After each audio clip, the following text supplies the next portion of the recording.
Bien-aimés frères et sœurs en Jésus, la grâce, la paix et la miséricorde nous sont données de la part de Dieu le Père et de Jésus-Christ, son Fils, notre Sauveur. Amen. Pour notre méditation de ce jour, nous allons lire dans Ésaïe 55, versets 8 et 9. Avant la lecture, nous chantons « T'aimer, Jésus, te connaître ». Sur les ailes de la foi, c'est le numéro 413. T'aimer, Jésus, te connaître, se reposer sur ton sein, t'avoir pour son roi, son maître, pour son breuvage et son pain, savourer en paix ta grâce, de ta mort puissant sauveur, goûter la sainte efficace, quelle ineffable douceur. Ô bonheur inexprimable, j'ai l'Éternel pour berger, toujours tendre et secourable, son cœur ne saurait changer. Dans sa charité suprême, il descendit ici-bas, chercher sa brebis qu'il aime et la prendre dans ses bras. Oui, Seigneur, voilà ce que tu as fait pour moi, mais pas seulement pour moi, mais pour chacun d'entre nous qui a bien voulu rester dans la douceur et la chaleur de tes bras. Par ta parole, réchauffe-nous au nom de Jésus-Christ. Amen. Dans Ésaïe 55, 8 et 9, il est écrit ceci.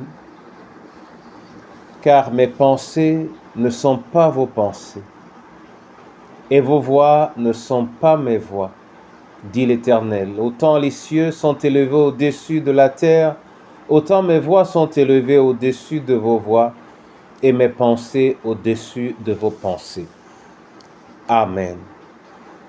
Bien-aimés frères et sœurs en Jésus, dans notre croissance et dans l'intelligence qui nous a été donnée, il nous est assez facile de croire que nous pouvons régenter toutes choses, organiser toutes choses et réussir les choses à la manière dont nous les avons pensées.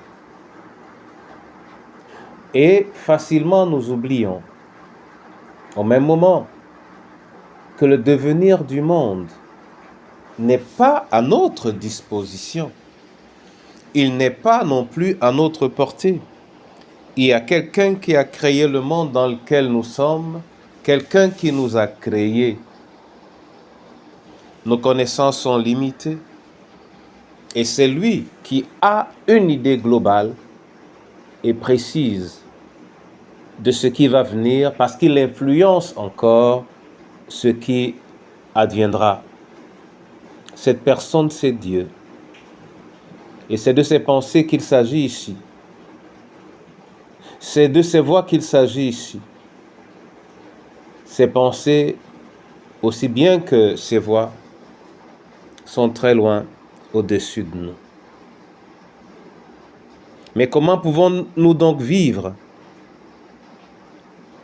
sous la direction d'un Dieu dont nous ne connaissons pas toutes les aspirations et tous les projets?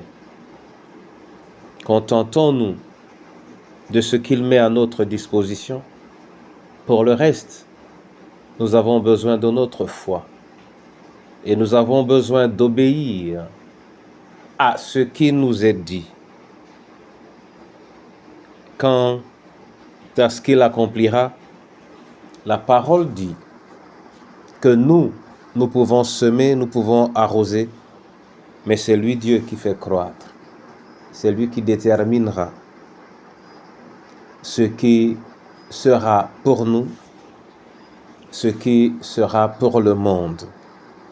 Que cette parole soit bénie au nom du Père, du Fils et du Saint-Esprit. Amen. Je vais te rendre grâce, Seigneur, pour ce jour merveilleux que tu nous donnes et la parole que nous recevons de ta part, tes pensées à comparaison aux nôtres ou tes voix. Père éternel, merci parce que tu as tes voix et merci parce que tes voix sont différentes des miennes. Car ma connaissance est limitée et mes voix ne seront jamais parfaites. Elles seront toujours à la mesure de ce que je connais. Elles seront toujours insuffisantes. Apprends-moi à me plaire dans ce que tu me donnes. Oui, que je fasse de toi mes délices et que j'apprenne à me réjouir de tes grâces et de tes faveurs. Entre tes mains, le prisonnier, le malade, entre tes mains, l'esselé, l'abandonné, le veuf, la veuve et l'orphelin. Entre tes mains, chacune de nos familles, entre tes mains, notre pays, entre tes mains, tous les pays du monde, entre tes mains, les différents responsables à tous leurs niveaux. Accorde-leur la force et les ressources pour accomplir leur mission. Et à ton Église, Seigneur, à ton Église, l'arbre de l'espoir du monde, sanctifie-la au nom de Jésus-Christ. Amen.